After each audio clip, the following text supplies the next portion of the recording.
Halo Tribuners, selamat siang. Selamat datang kembali di special interview hari ini. Tribuners, zaman sekarang ini tidak outdoor rasanya kalau saat bangun pagi hari kita tidak langsung melihat HP. Mungkin saja kita melihat statusnya orang atau mungkin kita sendiri yang menulis status atau sekedar mengupload foto-foto selfie. Tapi di zaman sekarang kita harus berhati-hati karena sekarang sudah ada Undang-Undang ITE yang bisa-bisa saja apa yang kita tulis di media sosial itu bisa membawa kita ke ranah hukum. Undang-Undang ITE ini disebut membungkam kebebasan kritik. Benarkah? Lalu bagaimana seharusnya kita bersikap di media sosial? Apakah semuanya bisa dijerat hukum? Nah, Tribuners, untuk membahas hal tersebut, saat ini di studio tribunambon.com, saya sudah bersama dengan Panit Cyber Dirkrimsus Polda Maluku, Ibda Heni. Oke. Selamat sore, Ibu. Selamat sore, Mbak. Oke, Ibu, ngomong-ngomong soal media sosial, Ibu sendiri punya media sosial? Ya, punya dong pastinya. Oke, sama ya. Pagi ini sudah upload status apa, Ibu? Oke, ini sekedar basa-basi ya, Ibu. Iya. Jadi Tribuners, kita seperti biasa dalam 30 menit ke depan kita akan berbincang dengan tema yang sangat spesial. Hari ini terkait dengan pelaporan pelanggaran Undang-Undang ITE di Maluku. Nah, ini sudah hadir dengan saya Ibu Heni. Ibu, selama ini yang ditangani Polda Maluku, Iya. bisa disebutkan berapa banyak kasus pelanggaran Undang-Undang ITE yang ditangani? Oke, baik. Ya. Pada prinsipnya, tugas pokok cyber itu dengan tugas pokok Polri itu memelihara Kamtibmas, penegakan hukum, memberi pelayanan, pengayoman kepada masyarakat.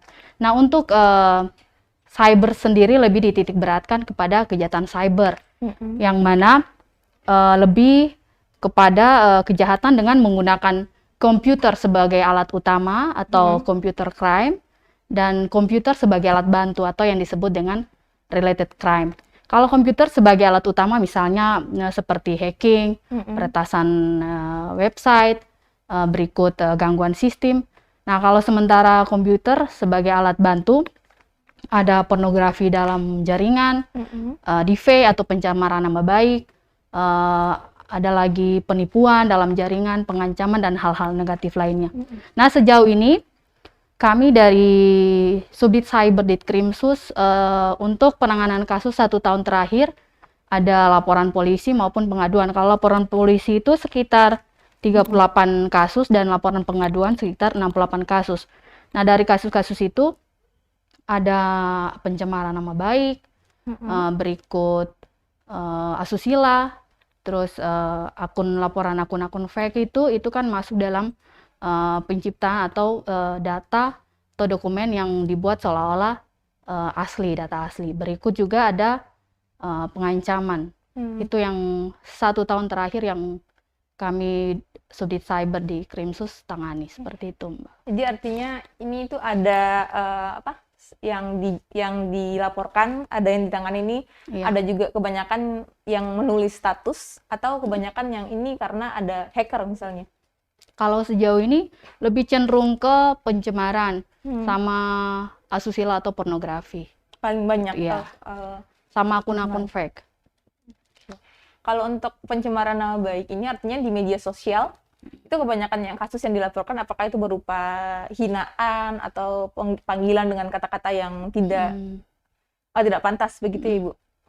Iya, nah mengacu kepada SKB, kalau sebelum adanya SKB, semua pencemaran atau penghinaan yang terjadi di media sosial ditangani, diakomodir oleh Undang-Undang ITE. Tapi semenjak adanya SKB atau Surat Keputusan Bersama Menteri Kominfo, Jaksa Agung, dan Kapolri terkait implementasi beberapa pasal dalam Undang-Undang ITE, untuk penghinaan yang tadi Mbak sampaikan untuk cacian, dalam hal ini kalau cacian dibilang dengan penyebutan hewan, mohon maaf, seperti anjing, babi, monyet, dan sebagainya, itu sudah tidak diakomodir lagi oleh ITE, Undang-Undang ITE sendiri, tetapi kepada TPIRIN, tindak pidana ringan, dalam hal ini KUH pidana 315. Gitu, Mbak.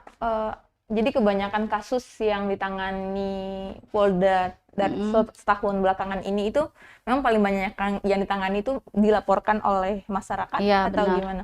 Iya, sejauh ini memang dilaporkan oleh masyarakat. Nah Ibu, soal sebelum lanjut ya mungkin soal bagaimana kasusnya khusus ini soal apa saja mungkin yang perlu saya tanyakan ya. Boleh. Ini apa sih kendala yang paling banyak dihadapi ketika menangani kasus Undang-Undang ITE ini? Kendala. Sejauh ini tidak ada kendala yang berarti sih.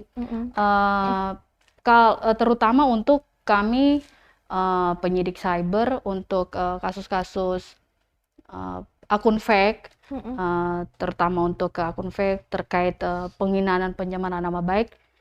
Itu kan untuk menemukan data identitas akun tersebut kami perlu berkoordinasi dengan baik lintas instansi maupun luar instansi. Nah itu yang kemungkinan butuh waktu agak cukup lama karena kita tahu sendiri bahwa Facebook ini kan di Amerika. Nah itu untuk data tersebut kami harus perlu berkoordinasi dengan tingkat Bareskrim. Nah itu yang membutuhkan waktu. Dan kalau untuk instansi lain dalam hal ini, misalnya saya sebutkan saja untuk undang-undang telekomunikasi, dia itu kan hanya dia mencakup ancaman pidana yang 5 tahun ke atas atau ancaman hukuman seumur hidup atau mati. Nah, sementara akun-akun fake yang kita tangani terkait pencemaran atau penghinaan ini, ancaman hukumnya di bawah 5 tahun. Nah, itu salah satu kendalanya seperti itu. Karena sesuai juga dengan laporan yang diberikan, tidak mungkin kan, pasti lama. Iya, butuh waktu. Ini juga kalau soal kan paling banyak ini soal pencemaran nama baik seperti yang tadi Ibu. Kebanyakan yang paling ditemukan nih paling banyak di media apa? Facebook, Instagram, Ya, atau lebih banyak di Facebook. Apalagi kalau memang di Maluku paling banyak di Facebook. Ini kalau saya mundur-mundur ke belakang nih Ibu ya. Itu kan pertama yang sangat heboh sekali itu tahun 2008 kalau tidak salah. Itu pernah ada kasus, itu satu kasus itu seorang pemuda, saya lupa namanya, dia sempat menuliskan soal ada ujaran saranya. Itu waktu itu dia menyebut soal agama Islam begini kan, sempat itu kan yang semula viral gara-gara itu. Tapi kalau kita mau berjalan sampai ke sekarang, saya kasih contoh kemarin di pengadilan itu ada satu kasus, misalnya dosen Dunpati, wakil dekan, dia juga dijerat. Kalau itu kan enggak ucapan sara, tapi ada juga di Unpati ini karena dia menyebut salah satu pengacara, itu dia sebut katanya dengan sebutan binatang itu tadi, makanya juga bisa dijerat dengan Undang-Undang ITE. Lalu paling banyak yang ditangani soal pencemaran nama baik ini seperti kasus yang kedua, kasusnya Dekan ini, atau waktu kasus 2008 itu, kasus pemuda yang bermuatan sara? 2008 itu SKB ini baru diterbitkan baru sebelum 2008. Ya, berarti masih diakomodir oleh Undang-Undang ITE. Iya. Gitu, Mbak. Jadi intinya kalau yang kasus pencemaran nama baik seperti yang kemarin tetap pakai pasal 315. Iya, 315. Kalau untuk yang caci maki ya, Mbak ya, caci maki, terus kata-kata yang tidak pantas. Ibu tadi ada sekitar 36 yang ditangani, lalu ada berapa 8. yang yang itu laporan polisi. Nah Ibu, ini juga kan kemarin di Ambon sempat heboh, ada kasus video selebgram Ambon dengan video pornonya. Ya, benar. Ada yang paling banyak dikenal dengan istilah es batu. Itu banyak nih yang ditanya-tanya sama Tribuners, gimana kasusnya, kok sampai sekarang tidak ada kabarnya, kok tiba-tiba ngilang, apakah ini karena ayahnya dia, atau apakah ini karena keluarganya dia ada hubungannya dengan TNI, itu gimana Ibu? Iya, kalau untuk pornografi sendiri kan itu memang bukan delik aduan tapi delik murni.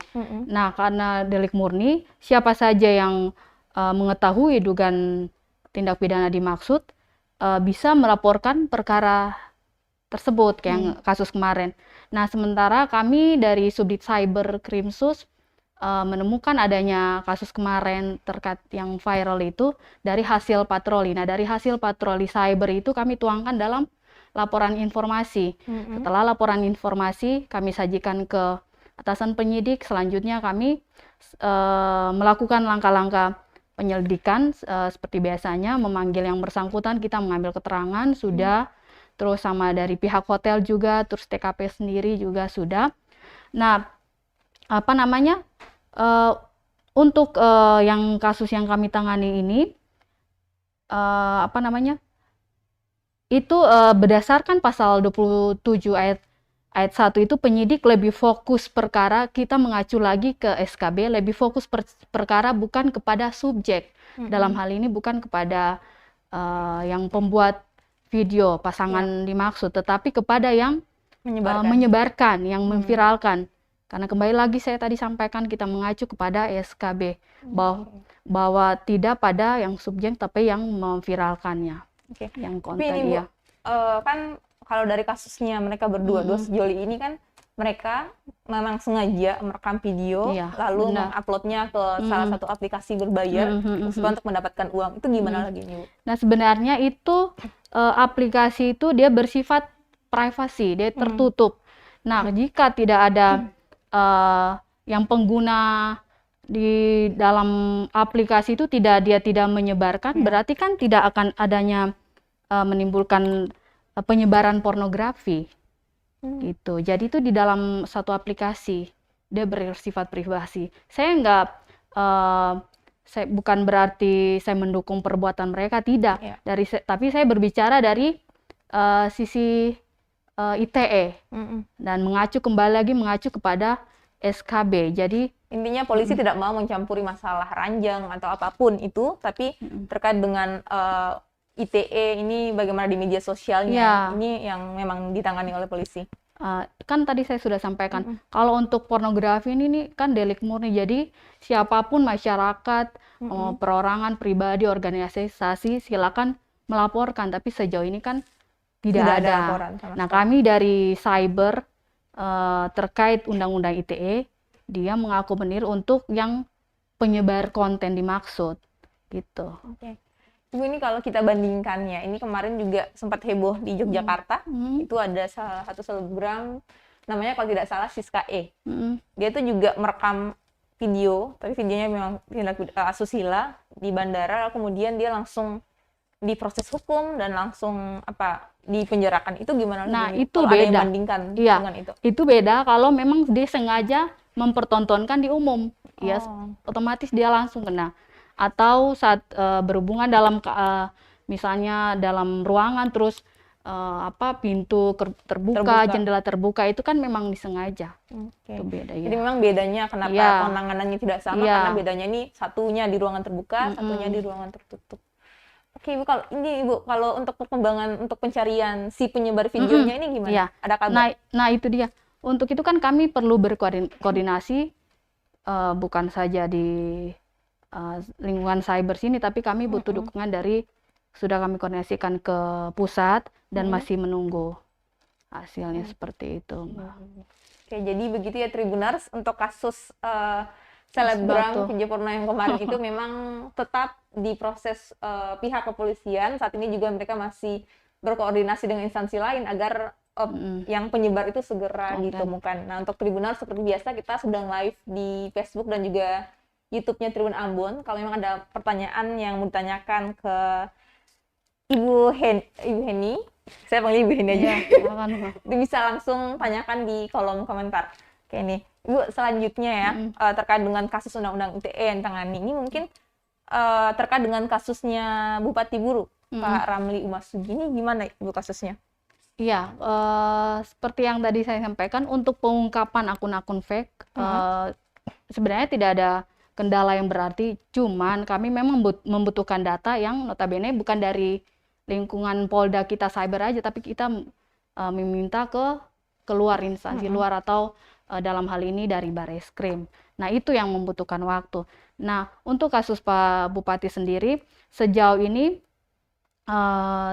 tidak ada bukti yang belum kami kantongi, jadi untuk kepastian hukumnya untuk sementara henti lidik. Tetapi tidak menutup kemungkinan jika di kemudian hari ditemukan fakta atau bukti baru akan dibuka kembali. Nah, kami pun tidak menutup kemungkinan bagi pelapor dan saksi-saksi yang sudah diperiksa, jika ditemukan ada bukti baru silakan melapor ke kami. Oke, Bu. Gitu. Ini mungkin saya penasaran soal kasusnya Ramli Umasugi ini memang di medsos atau memang kejadiannya di bandara saat itu ketika Enggak, di medsos. medsos. Jadi ini memang kan yang dilaporkan ini kan Pak Bupati. Ya. Dia lapor salah satu anggota DPRD. Jadi itu memang bukannya Ramli Umasugi. Bukan Iya. akun, maksudnya bukan dari mulutnya keluar sendiri, tapi memang ada akun Iya, fake akun, yang iya, menulis. akun fake itu. Oh. Nah, itu dia, Mbak. Kalau akun-akun fake itu kan kami untuk data itu butuh waktu gitu. Dan memang harus berkoordinasi ke pusat, ke baris. Tadi kan banyak orang sekarang kan sangat pintar untuk membuat akun-akun fake. Bahkan ada yang karena supaya tidak diketahui, kadang ada yang sudah mulai pintar gunakan nomor telepon yang lain, misalnya supaya bisa daftar. Nomor yang sudah terregistrasi ya, biar gitu. Oke, jadi itu memang juga jadi salah satu kendala. Tapi bukan berarti kami tidak bisa Proses. mengungkapkan, iya. Iya, pasti bisa diungkapkan. Apalagi memang kan sekarang sudah ada polisi virtual, Ibu. Iya, Oke, kalau virtual police. Kalau untuk virtual police ini gimana nih Bu kerjanya? Ya, kerjanya sama, patroli di dunia maya. Kalau Jadi patroli, semua medsos, baik Facebook, IG, Twitter, semua, YouTube, semua. ada yang bilang, oh kayaknya kalau polisi kejar akun fake, ini bisa jadi polisi virtual, mohon maaf Ibu, juga mungkin saja menggunakan akun fake. Ada yang pernah saya baca itu Ibu. Itu gimana Ibu? Tanggapannya soal ini? Enggak juga sih Mas, sejauh ini ya memang kita berpatroli ya memang di dunia maya yang uniformnya ya kita dari petugas cyber gitu. Kalau misalnya kan untuk polisi berpatroli kan tiap malam pasti ada, tiap hari pasti ada. Kalau di dunia patroli, maksud saya bukan di medsos misalnya. Patroli kayak cyber, Sabara gitu. Misalnya. Itu kan misalnya ketemu, itu langsung dipanggil, diproses misalnya, atau langsung ditangani. Kalau polisi virtual gimana? Sama, kalaupun saat patroli di dunia maya kita temukan adanya konten-konten yang bersifat negatif, kita langsung kontak, menghubungi yang bersangkutan, menyampaikan kalau ini merupakan konten negatif, terus ada ancaman pidananya. Jadi kalau bisa kami masih memberikan pendekatan, masih sekedar edukasi. Oke, masih edukasi dulu. Kalau emang dia terus bikin, langsung dipanggil. Iya, benar. Oke, begitu ya Bu. Nah Ibu, soal yang ini masih dipanggil, dibilang dulu untuk dihapus atau misalnya kan, ini mungkin tidak ditangani oleh Polda, tapi ditangani Polresta, kasus Risman misalnya Ibu. Ini kan dia posting ajak demo untuk turunkan Jokowi, lalu mudah-mudahan perkataan saja. Ya, masalah itu pun ditangani oleh Polres Ambon. Iya, itu misalnya dengan kasus itu kan, itu kalau kita lihat itu tidak seperti yang Ibu bilang tadi, itu tidak langsung beri peringatan atau disuruh hapus dulu, itu langsung ditangkap di rumah makan Padang waktu itu gimana lagi? Nah, itu beda, itu kan ada yang melapor. Oh, itu karena ada yang melapor. Iya, kan kalau saya tidak salah, itu dari Satpol PP ya yang melapor. Saya kurang begitu mengikuti prosesnya bagaimana, tapi yang setahu saya memang itu sudah sampai disidangkan kasusnya, otomatis sudah goal. Jadi namanya suatu perkara saat dilimpahkan ke jaksa juga kan meneliti tuh, ini dia memenuhi unsur atau tidak.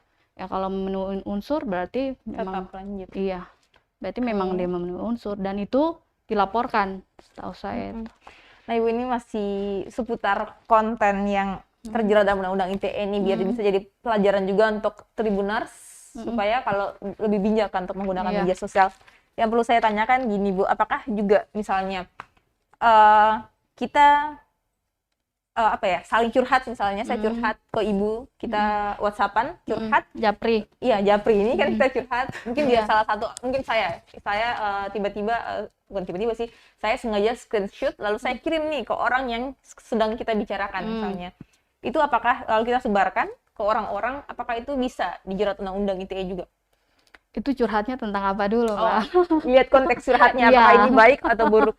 Ya, kalau selama si kontennya positif terus membangun, selama pihak-pihaknya tidak bermasalah, tidak memperkarakan, ya tergantung si kontennya dulu. Gitu. Jadi termasuk misalnya kalau mau kritik pemerintah, kan ada banyak juga nih mau kritik orang, tapi mereka selalu bilang, aduh, beta mau kritik, tapi seng boleh sampai tulis nama lengkapnya si dia, atau tidak boleh tulis instansinya si dia. Ya, jadi cuman kayak orang bilang sindir-sindir halus begitu saja. Itu karena ada banyak orang yang beranggapan karena ada undang-undang ITE, jadi menyamarkan lah gitu.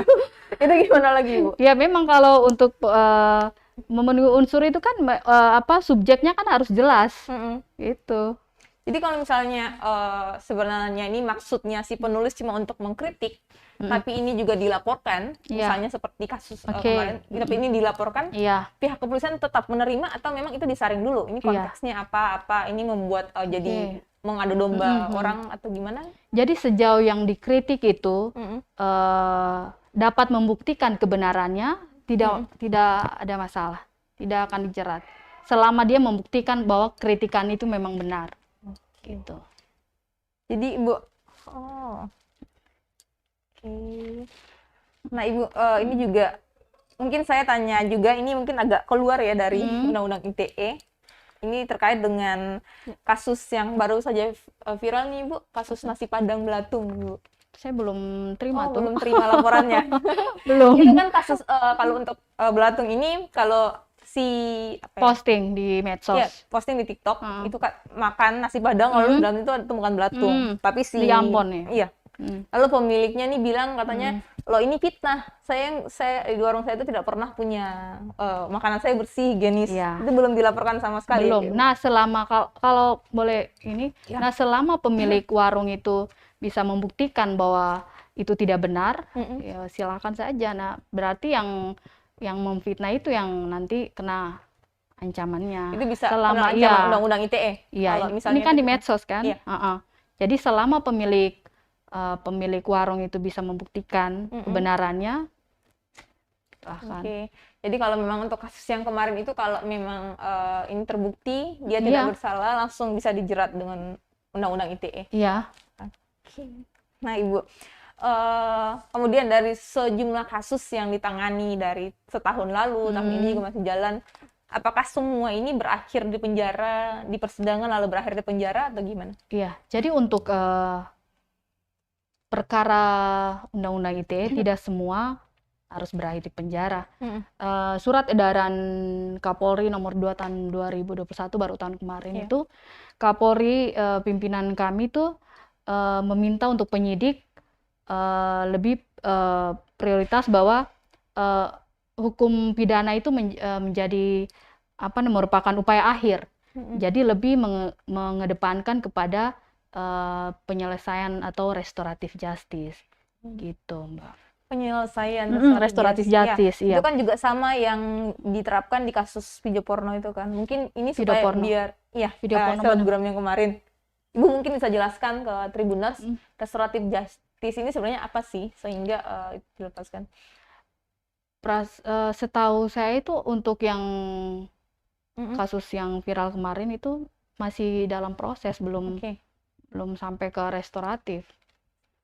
Kalaupun jadi restoratif justice itu maksudnya kita selaku penyidik memfasilitasi korban, pelaku dengan pihak-pihak yang berkepentingan untuk berupaya untuk mengupayakan damai gitu Mbak.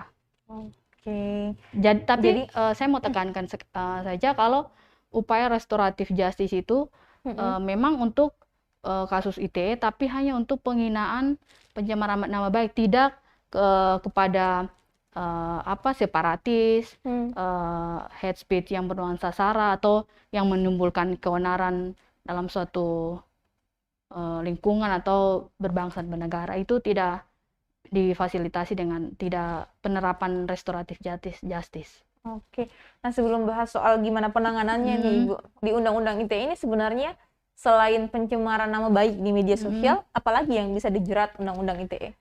Ya, jadi ada beberapa pelaporan kejahatan cyber yang secara umum ya Mbak ya, ada banyak.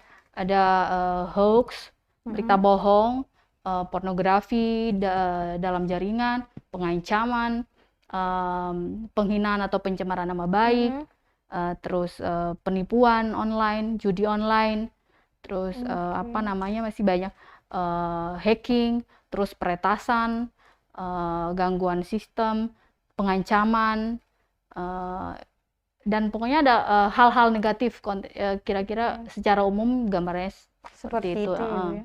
Nah Ibu, kalau soal hoax nih Ibu, kalau soal hoax misalnya kan yang ditangani Ibu juga banyak soal hoax COVID juga ada ditangani. Kalau sejauh ini sudah tidak ada sih, Mbak. Tapi untuk yang di tahun kemarin Iya, sebelumnya ada. Itu apa saja? Tapi paling kita saat itu yang tadi gunanya adanya patroli cyber. Nah, di saat kita menemukan adanya suatu konten yang negatif, dalam hal ini berisi hoax atau berita bohong, kita langsung memberikan edukasi atau langsung langsung take down. Nah, itu langsung, atau kita kontra narasi untuk memberikan bahwa berita ini disandingkan dengan yang kebenarannya gitu. Kontra narasi biasa itu. Nah, Ibu, untuk patroli cyber ini kan, ini sudah berapa banyak sih kalau polisi di Maluku yang melakukan patroli cyber ini? Patroli cyber kan hanya dari Subdit Cyber. Itu berapa Ibu anggotanya yang biasa yang melakukan patroli? Itu setiap hari memang ada? Memang ada, tiap harinya.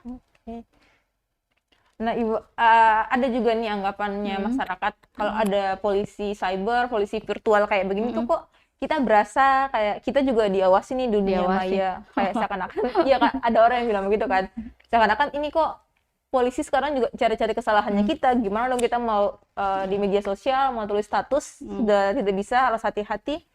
Berarti kebebasan ekspresi kita otomatis ya dikekang dong. Itu gimana, kenapa harus takut sejauh masih sejauh media sosial dipakai dengan bijak, dipakai dengan hal-hal yang positif, kenapa harus takut gitu? Kan baiknya dalam penggunaan media sosial kan kita men-sharingkan atau memberikan sesuatu yang bermanfaat, edukasi. Kan itu hal-hal yang positif, malah lebih bagus. Kalau yang merasa takut berarti niatnya buruk dong. Jadi memang harus bijak. Kalau memang foto selfie silahkan foto selfie dan tulis alay-alay daripada harus tulis yang aneh-aneh. Yang konten-konten negatif lah. Nah Ibu, kalau untuk tahapan sendiri nih, kita penasaran kan kalau biasanya kasus-kasus yang nyata, misalnya kalau misalnya kan kayak kasus pembunuhan, kasus kecelakaan, kita bisa lihat langsung nih, oh ini ada buktinya dengan yang konkret, kita bisa lihat atau rekamannya gitu kan. Lalu untuk penanganan kasus ITE itu gimana Ibu? Ya sebenarnya untuk tahapan suatu penyelidikan itu sama dengan perkara lainnya. Kita semuanya mengacu pada Perkap 6 tahun 2019. Jadi mulai dari tahap penyelidikan sampai penyidikan, terus alih status menjadi tersangka itu kita melalui dalam suatu forum gelar perkara. Nah di situ nanti disampaikan kekurangan-kekurangan apa yang mau disampaikan situ, terus kita kembali sandingkan dengan adanya surat edaran, terus SKB, apakah surat edarannya sudah memenuhi unsur, terus SKB juga sudah terpenuhi semua di situ. Jadi kita kan bergerak ada aturan gitu, Mbak. Jadi sampai memang terpenuhi unsur, memang ini merupakan suatu tindak pidana ITE. Tuh, prosesnya ya seperti itu. Kalau untuk undang-undang ITE ini kan tadi yang Ibu sebutkan ada SKB-nya. SKB ini sebenarnya apa sih? SKB itu surat keputusan bersama Menteri Kominfo, Jaksa Agung, dan Kapolri. Nah, di dalam SKB itu ada implementasi penerapan beberapa pasal, jadi tidak semua pasal di dalam undang-undang ITE gitu penerapannya, yang kayak tadi kayak misalnya pasal 27 ayat 1 tentang pencemaran, penghinaan dan pencemaran. Nah, itu yang tadinya untuk kata-kata cacian yang dibilang dengan kata binatang, yang tadinya diakomodir oleh undang-undang ITE. Nah, dengan semenjak ada yang tadi saya jelaskan, dengan semenjak adanya SKB sudah tidak lagi.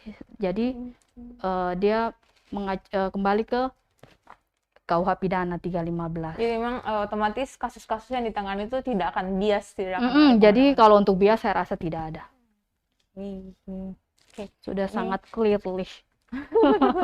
Jadi memang jadi gitu ya Ibu. Ternyata memang untuk bagaimana pelaporan di Polda ditanganinya tuh sebenarnya hampir mirip sih, dan itu mau dan tidak, artinya nih Ibu menegaskan kalau sebenarnya undang-undang ITE itu tidak menjerat orang sembarangan, kita juga Iya. punya apa ya, apa sih namanya, rambu-rambu aturan sendiri Iya. untuk bisa menyelesaikan hal ini. Nah, Benar. Ibu, ini kurang lebih sudah 30 menit ya. Ya, ini sudah 30 menit nih, Ibu. Jadi pertanyaan yang mungkin ini pertanyaan saya yang terakhir nih. Ke Tribuners, Ibu, apa saja sih hal-hal yang perlu dihindari Tribuners saat bermain media sosial agar tidak terkena jeratan Undang-Undang ITE ini? Iya, sebelum saya sampaikan itu Mbak, saya lupa. Saya mau lewat forum ini saya mau sampaikan di kami cukup banyak terkait maraknya ini pinjaman-pinjaman online. Oh, iya. Saya lupa. Itu saya mau sekaligus saya memberikan edukasi kepada masyarakat untuk tidak tergiur dengan pinjaman-pinjaman online. Ya, baik, oke lah, kita memang mungkin saat itu sangat membutuhkan, tetapi alangkah baik dan bijaknya kita mengecek betul-betul keabsahannya, memang betul-betul dia legal gitu, dan jangan tergiur dengan keuntungan yang besar gitu. Bunganya yang kecil katanya. Iya, jadi dipastikanlah benar-benar memang dia terdaftar di OJK atau tidak gitu. Nah, yang tadi saya sampaikan, kita selaku pengguna medsos harus perlu tahu konten-konten mana. Jadi yang ada konten negatif, ada konten positif. Nah, konten negatif sendiri itu kan itu sebenarnya berbahaya karena kan di saat yang bersangkutan atau seseorang mentransmisikan dan mendistribusikan, itulah yang bahayanya itu konten-konten negatif itu. Nah, itu ada ancaman pidananya. Jadi sebelum jempol ini mengklik suatu berita atau ingin memposting suatu konten, baiklah memastikan dulu kebenarannya gitu, Mbak. Jadi lebih bijak, lebih berhati-hati lah. Jadi begitu Tribuners, tapi mungkin ini bukan jadi pertanyaan terakhir, tidak jadi. Karena kebetulan tadi Ibu ada bahas sedikit terkait dengan pinjol ini. Kalau di cyber ini juga yang menangani soal pinjaman online juga ditangani. Kalau setahun terakhir kan paling sangat marak sekali, paling heboh sekali itu kan dari akhir tahun kemarin sampai dengan awal tahun ini. Itu berapa banyak nih Ibu kasus yang ditangani? Yang ditangani cyber pinjaman online. Ya, lumayan. Oke, sambil Ibu mungkin cari tahu berapa angkanya ya. Saya kasih tahu juga nih ke Tribuners, saya sendiri pernah nih jadi korban pinjol. Dan sebenarnya mau legal atau tidak legal tuh hampir mirip-mirip nih Bu. Bedanya karena yang legal ini punya OJK, tapi memang bunga yang mereka iklankan itu tidak sesuai dengan yang kita pinjam. Karena kebanyakan kan di bunga mereka tulisnya cuma 0,4%. Oh, ternyata tuh memang 0,4, tapi kadang-kadang tenornya itu tidak sampai sebulan, 3 bulan. Malah ada yang cuma 15 hari. Itu memang sangat-sangat memberatkan. Jadi memang kalau untuk siapapun yang mau ambil pinjol ya harus baca baik-baik, pahami baik-baik, cek dulu, jangan karena memang buru-buru langsung ketik-ketik. Karena memang kebutuhan, karena memang mendadak, ya jadi mungkin langsung, tapi harus alangkah baiknya. Karena memang kan kalau misalnya asal ketik bisa jadi nih kita malah diteror, apalagi kan data-data pribadi kita semua. Langsung data pribadi kan langsung diambil alih tuh. Tapi memang paling banyak laporan yang masuk tuh mungkin terkait dengan data KTP mereka disebar atau mungkin foto-foto mereka diedit, itu banyak. Benar, itu editan sebenarnya. Banyak sekali laporan yang masuk. Iya. Karena dari pinjaman online yang memang ilegal itu. Oke. Kalau untuk kasus itu berapa banyak Ibu? Itu sekitar 20-an kalau saya. Sekarang juga masih diproses? Masih tetap jalan. Iya, karena memang tentunya mungkin ya kalau untuk bunga yang memberatkan pasti bisa dibayar, tapi kalau memang misalnya kita sudah diedit atau hubungi ke orang-orang, memang sih ada juga salah satu karyawan Tribun itu juga pernah, bukan saya sih, kalau tadi memang saya pernah terjerat, tapi ada juga yang malah diancam. Jadi diancamnya tuh bukan sebarkan foto, dia foto pakai KTP ada, lalu dilampirkan semua, tapi dia langsung kayak pesan berantai ke semua kenalannya dia, di kontak-kontaknya dia. Memang itu yang paling banyak ya Ibu ya, yang paling sering dilaporkan. Iya, banyak memang dilaporkan. Oke, jadi itu juga yang sedang di ini cyber. Iya, makanya dari kesempatan ini saya sampaikan kepada masyarakat untuk lebih berhati-hati. untuk sih. terkait pinjol-pinjol, memastikan Oke. dulu. Jadi memang Tribuners selain hati-hati untuk jempol kita saat memposting Iya. sesuatu di media sosial, pinjaman online juga kita harus hati-hati, dan memang identitas diri kita juga. Jangan sampai kita karena suka sangat eksis sekali, jadi Iya. apapun semuanya kita posting Semua di media posting. sosial. Tanggal Iya. lahir, alamat rumah, Iya, iya. Benar.